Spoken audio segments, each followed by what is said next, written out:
मेरे विद्यार्थियों, आज का हमारा टॉपिक है बालमुकुंद गुप्त जी का जीवन परिचय।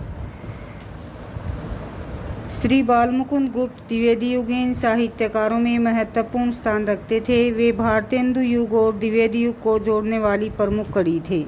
वे अच्छे कवि, अनुवादक, निबंधकार और कुशल संपादक थे। उनका जन्म 14 नवंबर 1865 में हरियाणा राज्य में रेवाड़ी जिले के गुड़ियानी गांव में लाला पूर्णमल जी के यहाँ हुआ। गुप्त जी की आरंभिक शिक्षा गांव में हुई। छात्रावस्था में वे बड़े ही अध्ययनशील एवं सहनशील थे, परंतु दादा तथा पिता के देहांत के बाद उनकी अपनी शिक्षा अधूरी छोड़नी पड़ी। बाद में जब अध्ययन आरंभ किया तो 21 वर्ष की आयु में वे केवल मिडिल की परीक्षा ही पास कर पाए। गुप्त जी ने उर्दू भाषा पर पूर्ण अधिकार प्राप्त कर लिया। फलतः वे अखबार चुनार उर्दू अखबार के संपादक नियुक्त हो गए। इसके साथ साथ वे कोहिनूर तथा जमाना जैसे अखबारों के संपादकीय विभाग से भी जुड़े रहे। इसके बाद उनका रुझान हिंदी भाषा की ओर हुआ। भारत प्रताप पत्र के साथ जुड़ने के बाद उनके हिंदी लेखन में काफ़ी सुधार हुआ।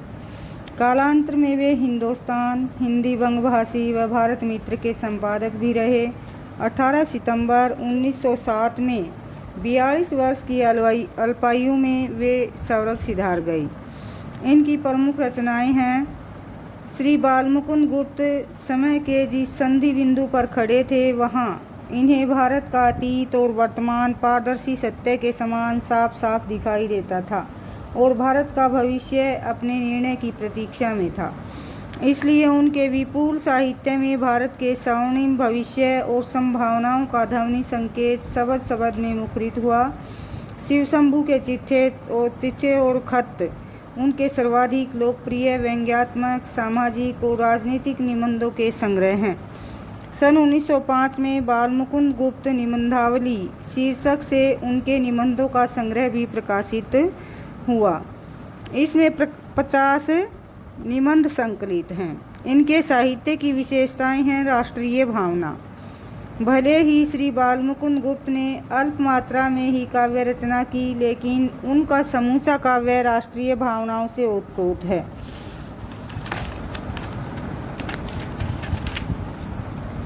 गांधीवादी विचारधारा इनकी दूसरी विशेषता है। गुप्त जी के साहित्य में गांधीवादी विचारधारा का प्रमुख स्पष्ट रूप देखने को मिलता है। यद्यपि वे गांधी जी के अहिंसा, सत्य, त्याग आदि सिद्धांतों में पूरा विश्वास रखते थे, फिर भी कहीं कहीं उनके तेवर बड़े ही तेज तर्रार दिखाई देते हैं। आशीर्वाद काव्य रचना में उन्होंने कहा है कि हमें विदेशी माल को नकार कर चरखा काटना चाहिए और लघु तथा कुटीर उद्योगों को प्रधानता देनी चाहिए। नेक्स्ट है लोक जागरण। द्विवेदी युगीन कवि होने के कारण गुप्त जी के साहित्य में लोक जागरण का स्वर भी सुनाई देता है। उन्होंने देश की प्रतंत्रता, सामाजिक कुरीतियों, रूढ़ प्रथाओं तथा धार्मिक आडंबरों आदि का भी चित्रण किया है। नेक्स्ट है व्यंग्य का। परिस्थितियाँ भारतेंदु युगीन परिस्थितियों से भिन्न नहीं थी। वे लगभग भारतेंदु के समकालीन ही थे।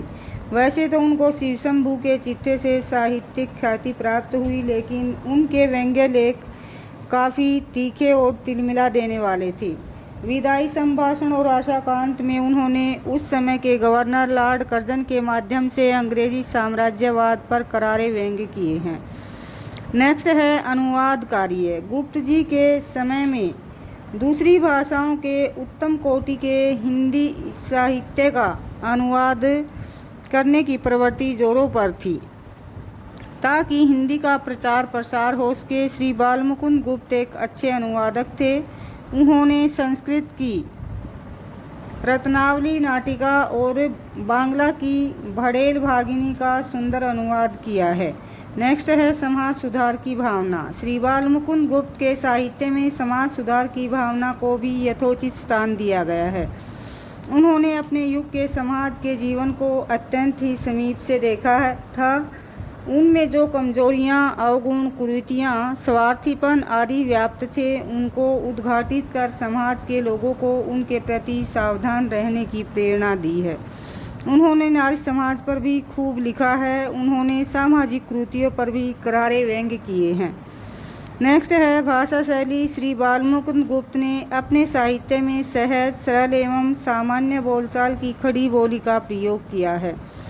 उनकी भाषा पर कुछ कुछ ब्रज भाषा का भी प्रभाव है। इसका कारण यह है कि वे भारतेंदु युग और द्विवेदी युग को मिलाने वाली कड़ी के रूप में थे।